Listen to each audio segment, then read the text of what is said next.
गैरव्यवहार करणाऱ्यांसोबत पालकमंत्री गेले कसे याचा शोध घेणार असल्याचे सहकार मंत्री सुभाष देशमुख यांनी सांगितले। सोलापूर कृषी उत्पन्न बाजार समितीत गैरव्यवहार केल्याप्रकरणी एफआयआर फाटल्यानंतर अटक होत नसते का? आरोपींना अटक करू नका म्हणून प्रशासनाला फोन करून कोणी सांगितले असा सवाल करत विरोधकांनी अटक व कारवाई टाळण्यासाठी संरक्षण म्हणून पालकमंत्री विजयकुमार देशमुख यांचा वापर करून घेतला असे सहकार मंत्री सुभाष देशमुख यांनी सांगितले। असं वाटतं की मी कागदावरती बोलतो, फक्त 39 कोटी रुपयाची बाजार समितीचं नुकसान करणाऱ्याच्या ह्याच्या प्रवाहात कसे गेले याचाच मला शोध लागला। प्रामाणिकपणा असतील ते, परंतु 39 कोटी रुपयाच्या चौकशीमध्ये जर गैरव्यवहार झाला असेल, जर बाजार समितीला नुकसान झालं असेल, हे कशासाठी गेले?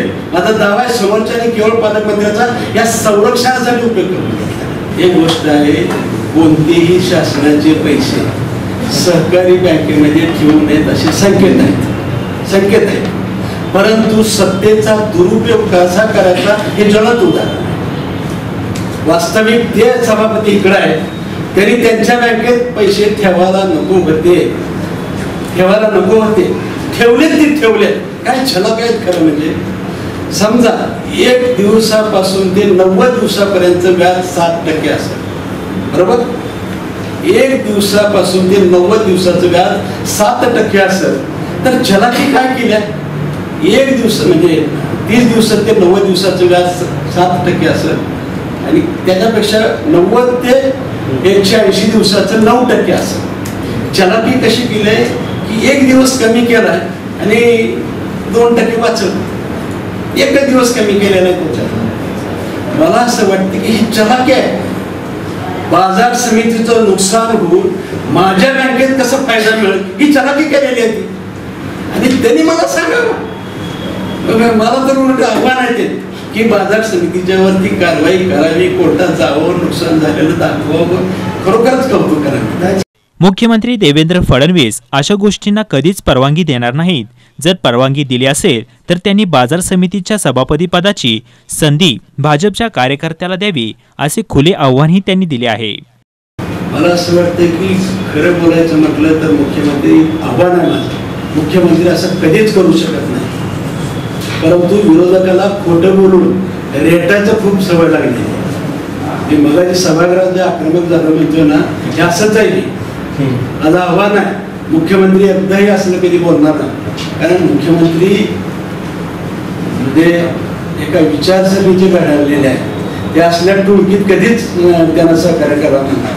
जर पालकमंत्र्यांनी पॅनल उभा केला असेल तर माझं आव्हान आहे त्यांनी खरंच भारतीय जनता पक्षाचा सभापती करून दाखवा।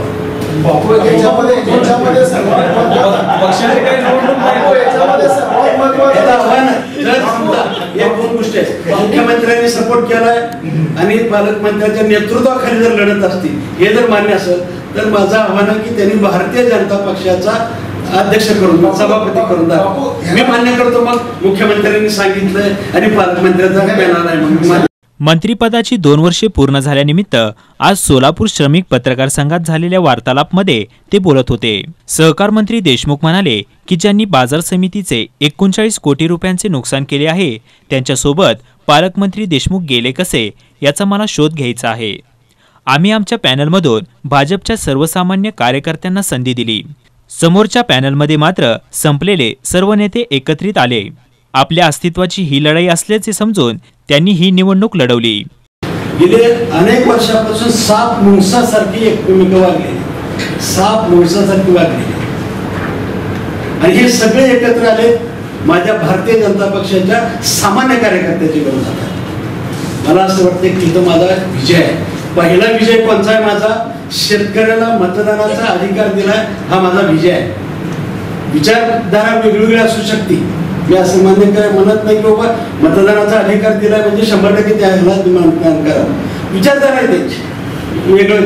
दुसरं, समोरचे उभारलेले बघा फोटो जरा बघा, त्याच्यातले एक केंद्रीय मंत्री 50 वर्ष या राजकारणात काम करतायत, एक पालकमंत्री आहेत, त्याच्यात 3 आमदार आहेत, 2 माजी मंत्री दिसत आहेत, त्याच्यात जिल्हा परिषद अध्यक्ष आहेत, काँग्रेसचे जिल्हा परिषदचे सदस्य आहेत.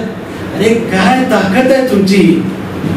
ही सगळी ताकदीपुढं माझा सामान्य भारतीय जनता पक्षाचा कार्यकर्ता उभा आहे. सामान्यातला सामान्य. तो कधी जिल्हा परिषदचा सदस्य नाही. तो कधी आमदारकीला उभारलेला नाही. कधीच तो मोठ्या पदावर नाही. गेली 50 वर्ष झाले तुम्हाला तुमचा गट सांभाळता आला नाही. तुम्हाला तुमचा पक्ष सांभाळता आला नाही. एकीकडे आता पालकमंत्र्याच्या नेतृत्वाखाली म्हणजे भाजपच तुम्हाला सहकार्य घ्यावं लागलं. भाजपच्या सहकार्यामुळे तुम्ही आला. तुमचा पराजय तिथंच आहे. विरोधकाचा खऱ्या अर्थानं पराजय तिथं आहे. आणि ही सगळी शक्ती एक आहे. आपलं अस्तित्व संपलंय. आपलं आता काय खरं नाही. म्हणजे आपण संपणार.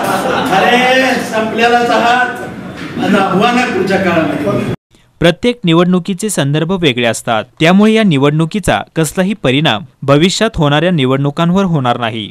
साप आणि मुंगसाप्रमाणे एकमेकांशी वैर असलेले अनेक जण भाजप विरोधात या निवडणुकीत एकत्रित आले.